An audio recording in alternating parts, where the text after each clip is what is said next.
nombre es Jormanes Barplazas y mi compañero Jesús Bermeo, que se encuentra aquí en esta reunión. El motivo de la presente es hacer la respectiva sustentación de las diapositivas presentadas en la actividad 1, concerniente al hablar del el origen y la evolución de la auditoría y el aseguramiento, con base a lo expresado en la actividad número 1 como tal, y que esa noche como tal se realizó el respectivo conocimiento de las diferentes preguntas que se realizaron a los compañeros en el aula de clase. Entonces entraremos a hablar en esta instancia de qué es la auditoría. La auditoría es un proceso continuo en el cual se permite evaluar los diferentes procesos de la actividad económica.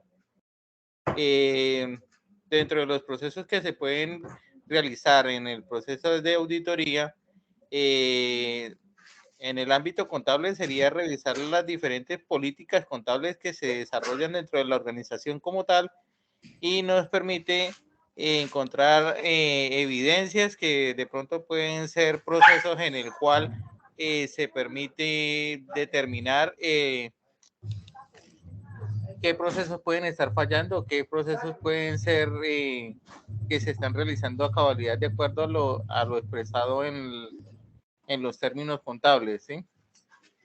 La evolución de la auditoría a través de la historia, pues tenemos diferentes procesos, pues igual se conoce de que los primeros procesos de auditoría se realizaron en el año 2600 antes de Cristo, donde se preparaban las primeras transacciones.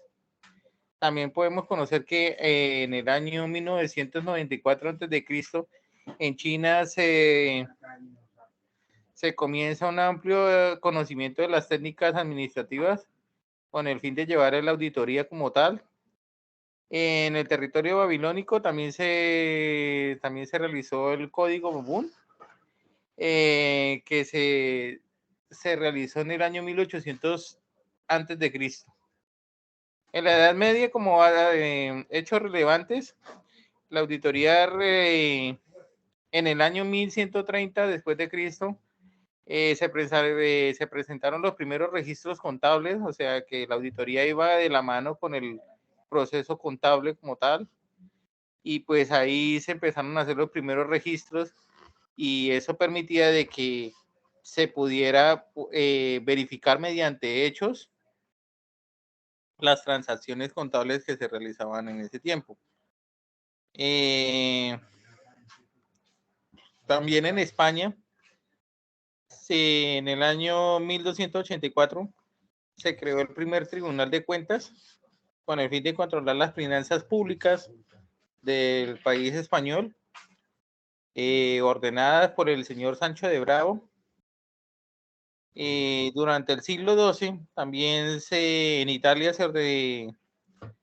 se contaba en ese tiempo, en el siglo XII, se contó con el primer revisor que llevaba su propio libro de apuntes de cuentas y controlaba los diferentes procesos que se realizaban en Cancillería y era responsable de la ley de impuestos.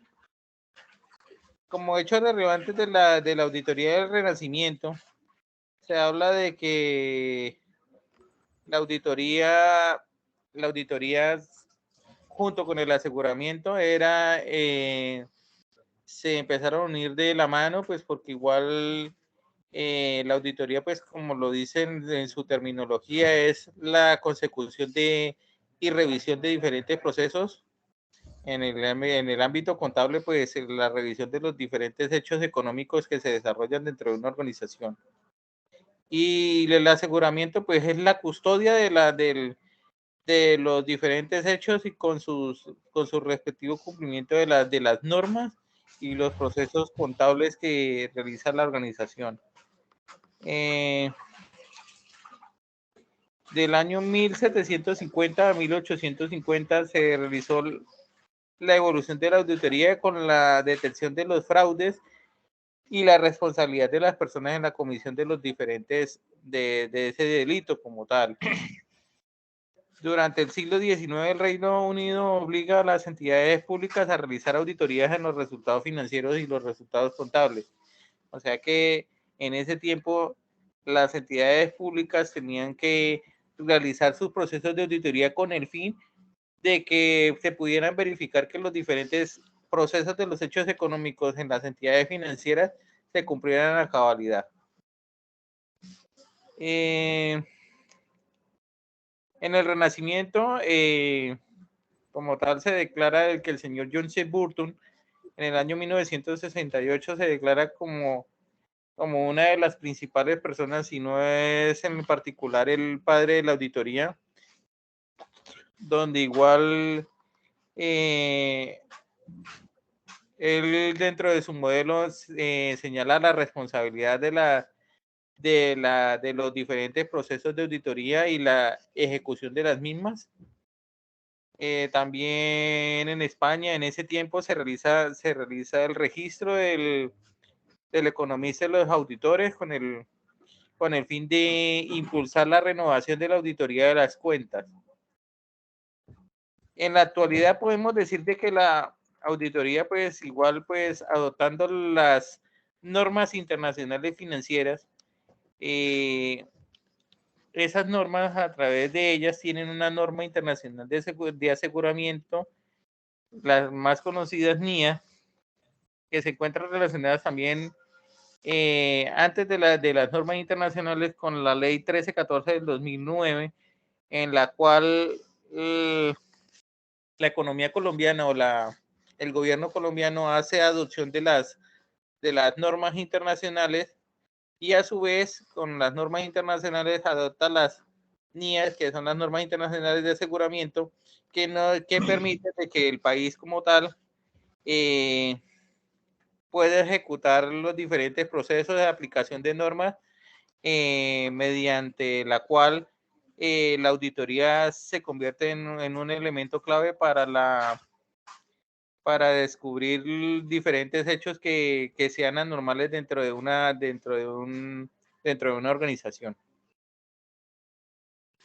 Entonces, mi compañero Jesús va a hablar sobre el tema de la escuela latina y la escuela anglosajona y los diferentes procesos de auditoría y las auditorías que se encuentran existentes. Muchas gracias, Jorman. Bueno, como dijo mi compañero, vamos a empezar a hablar de las escuelas que marcaron la auditoría a través del tiempo. La primera que vamos a hablar es de la auditoría latina. La auditoría latina se enfocaba más en auditar la parte pública, todo lo que tenía que ver con el gobierno, con el Estado. Ella, como emanaba o venía de la parte de la curia, era la encargada de proporcionar la parte de los contralores, el declarador de actos, que era el encargado de la parte política, social de las ciudades. El colegio de los pontífices, que daban origen al ámbito de lo divino, que eran los encargados de controlar los distintos cultos que se erigían sobre las ciudades, la elaboración de los archivos religiosos y la redacción de los calendarios. Aparte de eso, como el poder era proporcionado por el Estado, la República Romana creó la magistradores que daban origen a los consulados, a los prepuras, al tribunal de la plebe, que eran los encargados de controlar la parte política de toda la organización del Estado. Aparte de eso, tenían funciones imperiales, que era el Consejo Imperial, los prefijos, los procuradores, los curadores, los auditores, los interventores y los fiscalizadores. Todos estos eran manejados, como le había dicho desde un comienzo, por la parte monárquica o la parte cúrica. En la escuela anglosajona era distinto porque pues ella ya se centraba en la parte de lo privado, no en lo público. Ellos, a razón de esto, desarrollaron tres teorías. La primera, que es la teoría de la agencia, que se encargaba de la supervisión y el monitoreo, la teoría de la información, que es la encargada de manejar la parte de finanzas, la economía y la contabilidad, y la teoría de los seguros, que es la que mira y expone en qué se puede basar el auditor para dar una veracidad en el manejo de sus informes o,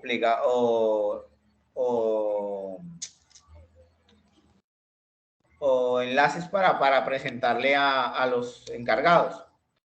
En los tipos de auditoría encontramos dos como tal, la auditoría interna y la auditoría externa. En la auditoría interna son personas que trabajan dentro de la misma organización, que tienen un enfoque apropiado para realizar este tipo de auditorías. En esta están la auditoría administrativa, la informática, la gubernamental y la tipo de inventarios.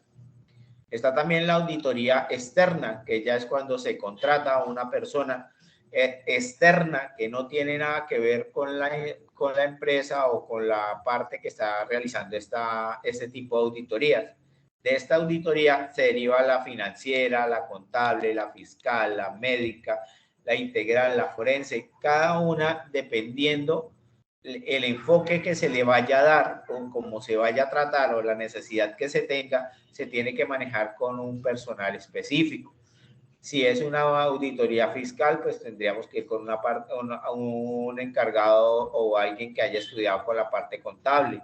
Si es una auditoría médica, tendría que ya entrar a ver un profesional médico para que pueda dar parte de sus conocimientos en esto y así sucesivamente. De este modo, podemos dar por entendido los tipos de auditoría y las escuelas que se tuvieron que ver en la auditoría y en el aseguramiento de la información. Muchas gracias.